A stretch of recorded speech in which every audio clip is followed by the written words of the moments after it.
Hello and welcome to Firstpost Spotlight, where we bring you stories that matter to you from all across the world. From breaking news to the day's biggest controversies, we shed light on the issues that shape our world. I am Joshua Barnes, live from the Firstpost studios. Let's begin with the top headlines. India's army chief issues a stern warning to Pakistan, saying if the country wants to be a part of geography, then it must stop state-sponsored terrorism. Russia holds defence drills in the Baltic Sea and fires anti-aircraft missiles, repelling a simulated enemy air attack. The exercises come amid rising tensions with the US and Europe over its war in Ukraine. Germany resumes flights at Munich airport after drone sightings led to its closure overnight. The incident is the latest in a string of similar aviation disruptions across Europe. Israel deports 4 Italian activists from a Gaza-bound aid flotilla after intercepting its last boat. The deportation comes amid a protest strike in Italy against the Israeli action. And the Church of England, which can trace its origins back to the Roman Empire, gets its first female leader after it names Sarah Mullally as the new Archbishop of Canterbury. Hello and welcome. Today we begin with the latest updates on the two neighbours, India and China, working to restore their ties. Both nations have now agreed to resume direct flights by the end of October, after a gap of 5 years. This followed discussions between the civil aviation authorities of both nations. The Indian Ministry of External Affairs made the announcement, adding that the discussions had been ongoing since earlier this year. It said that the talks focused on restoring direct air connectivity and finalising a revised air services agreement to facilitate that. The agreement lists out the terms under which their designated airlines can operate. It also dictates their routes and landing points. New Delhi said the move will further facilitate people-to-people exchanges and strengthen economic collaboration between the two nations. We had, issued a press release, and thereafter I understand that commercial activity in this regard have started. This is of course in line with the growing trend towards normalization in the relationship between India and China. Following the announcement, Indian air carrier Indigo announced the resumptions of its services to mainland China. Its non-stop daily flights will connect India's Kolkata to China's Guangzhou, starting from October the 26th. Subject to regulatory approvals, Indigo will also introduce direct flights between Delhi and Guangzhou shortly. Indigo said that these flights will re-establish avenues for cross-border trade, business partnerships and boost tourism between the two nations. The decision to resume air connectivity marks a major milestone in a bid to normalise India-China ties. It followed a recent icebreaker meeting between Prime Minister Narendra Modi and President Xi Jinping in August.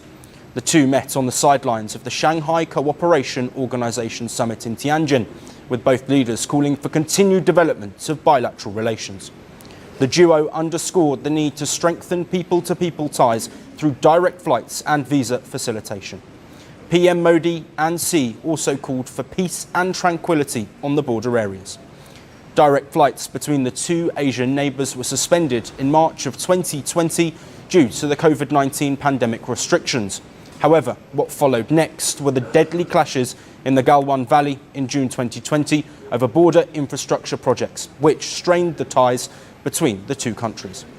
The clashes killed 20 Indian soldiers, marking the biggest military standoff between India and China in decades. India and China have been making efforts to restore ties amid the sweeping US tariffs ordered by President Donald Trump. Now, the latest announcement marks a significant step in restoring the ties back to normal. It also highlights the bid to increase confidence and cooperation between the two countries. Moving on, China has doubled down on its stance of taking over Taiwan, ahead of the much anticipated meeting between President Xi Jinping and US President Donald Trump later this month. Marking the 76th anniversary of the People's Republic of China, President Xi Jinping devoted a significant part of his National Day address on Beijing's Taiwan stance. Xi said Beijing firmly opposes separatist activities seeking Taiwan independence and external interference. He added that China would resolutely safeguard what it calls national sovereignty and territorial integrity. Efforts should be made to deepen exchanges and cooperation across the Taiwan Strait, resolutely oppose Taiwan independence, separatist activities and external interference, and firmly safeguard national sovereignty and territorial integrity. Well, those remarks came alongside the release of a new policy paper by China's Foreign Ministry. The paper reaffirmed Beijing's support for a UN resolution which back in 1971 recognised Beijing as the sole legitimate representative of China at the UN and expelled the nationalist government that had fled to Taiwan after the Civil War. Referring to that UN resolution, Beijing said it completely precluded any possibility of creating two Chinas or one China, one Taiwan. Beijing also lashed out at Washington's more recent efforts to expand Taiwan's international space. The United States and a group of Western allies have supported Taipei's participation in UN-affiliated bodies like the World Health Organization and the International Civil Aviation Organization. Washington argues that the UN's 1971 resolution only determined who holds China's seats at the UN and not Taiwan's status. Earlier this year, US lawmakers introduced a bipartisan resolution accusing China of weaponizing the UN resolution to isolate Taiwan. The US resolution argued that Taipei should not be barred from meaningful participation in international organizations. Beijing has now dismissed that stance as peddling a pernicious falsehood. Both the Chinese foreign minister and defense minister called Taiwan Beijing's core red line. The most important thing is that we have not yet achieved complete reunification. You see, among the major countries in the world, China has not yet achieved complete reunification. Among the P5, China has not yet achieved complete reunification. This is the long-cherished wish of our nation and our historical mission. Like other European countries, we must safeguard our national sovereignty and territorial integrity. Now, China also opposes Taiwan's growing defence ties with the US. This as Taiwan showed off new US tanks and defence equipment during its annual military drills in July. Now, the timing of Beijing's strong Taiwan push is notable. President Xi Jinping is due to travel to South Korea later this month for the Asia-Pacific Economic Cooperation Summit, where he is scheduled to meet Donald Trump. As Beijing hardens its Taiwan stance amid constant US-Taiwan defence cooperation, all eyes are on the Trump-Xi meeting. Taiwan is expected to be one of the most sensitive issues on the table. Staying in the Indo-Pacific, Australia has kicked off an over $16 billion defence spending spree. Its military is undergoing a major overhaul, the country's biggest since World War II. And it's to counter China's growing military might in the region. In the skies, Canberra is testing the MQ-28A Ghost Bat drones, developed under a contract with Boeing worth more than $660 million. These drones are the first military aircraft designed in the country in more than 50 years and are part of a near $3 billion investment into aerial drone capabilities. To boost its naval forces, Canberra has signed a contract with a Japanese firm to build up to 11 Mogami frigates. This is part of a $36 billion investment made to overhaul the country's surface fleet. It also includes a deal with a UK firm to build Hunter-class frigates in Australia. Under pressure from the US to increase defence spending last month, Australia also announced an extra $8 billion to upgrade a shipyard in Western Australia for AUKUS submarine maintenance. Canberra has also signed a $1.1 billion deal with a US firm to produce a fleet of autonomous underwater vessels, also known as Ghost Sharks, which will be made in Sydney. Australia's Defence Minister has hailed the lethal capabilities of these underwater attack drones, which are capable of engaging in intelligence, surveillance, reconnaissance and strike operations. Apart from this, Australia has also planned to build stealth nuclear-powered submarines with the UK and the US under the multi-billion-dollar AUKUS programme over 3 decades.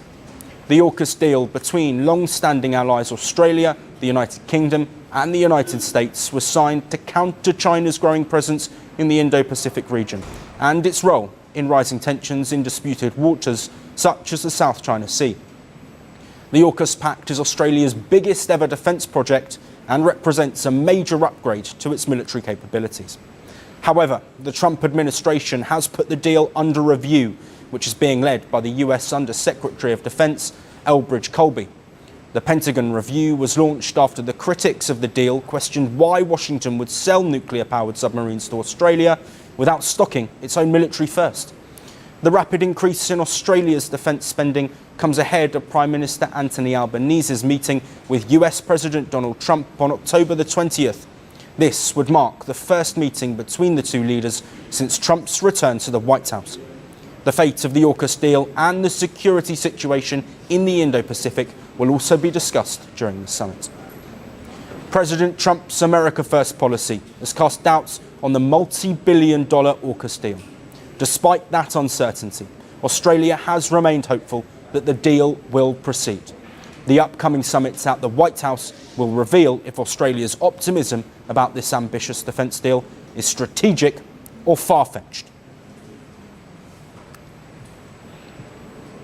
Let's now shift focus to the raging protests in Pakistan against the Shehbaz Sharif government's brutal crackdown in Pakistan-occupied-Kashmir, or the PoK, that has killed at least 12 people.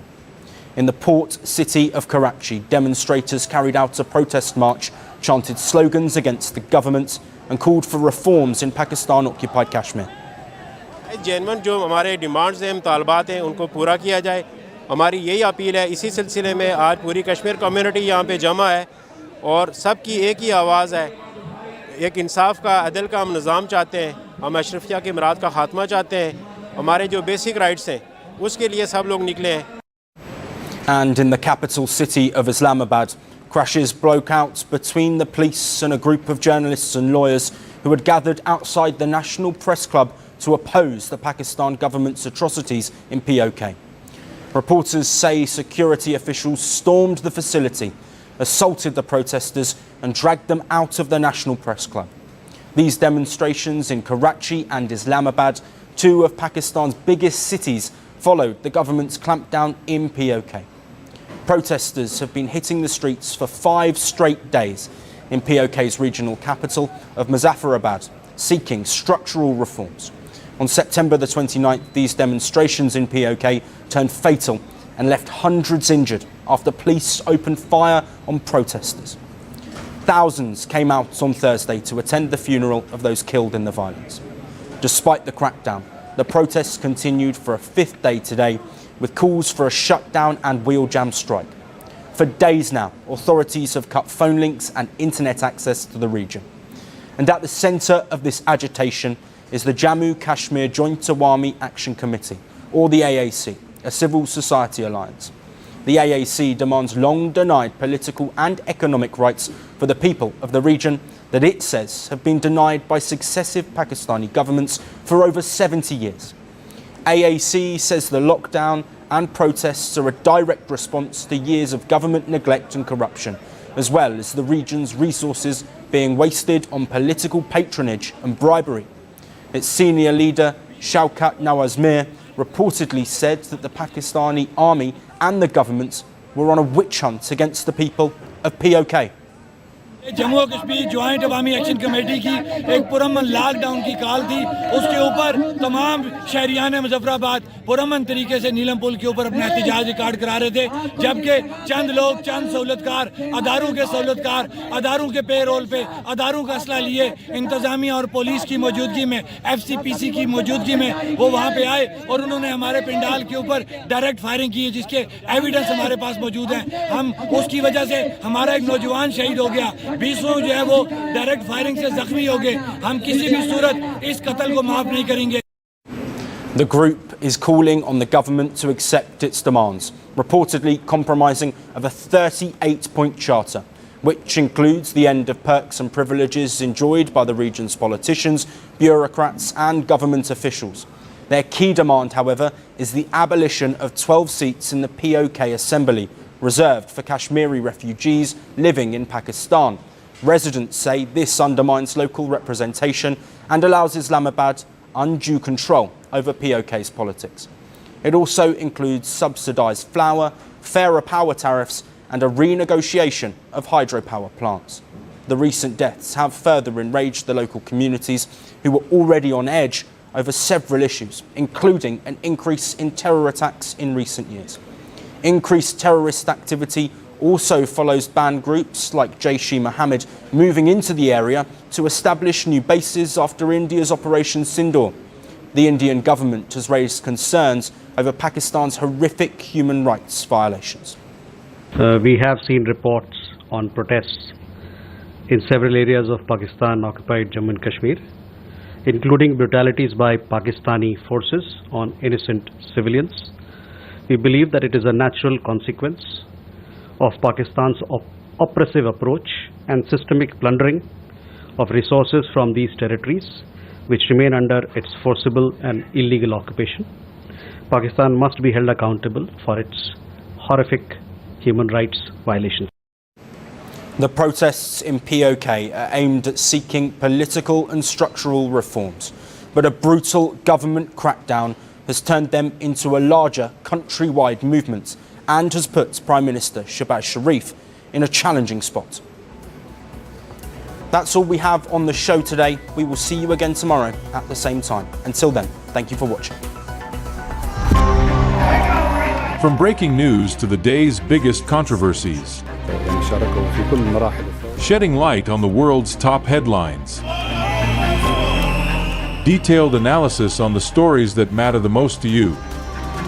Catch it all on Spotlight at 6 p.m. India time and 12:30 GMT, only on Firstpost.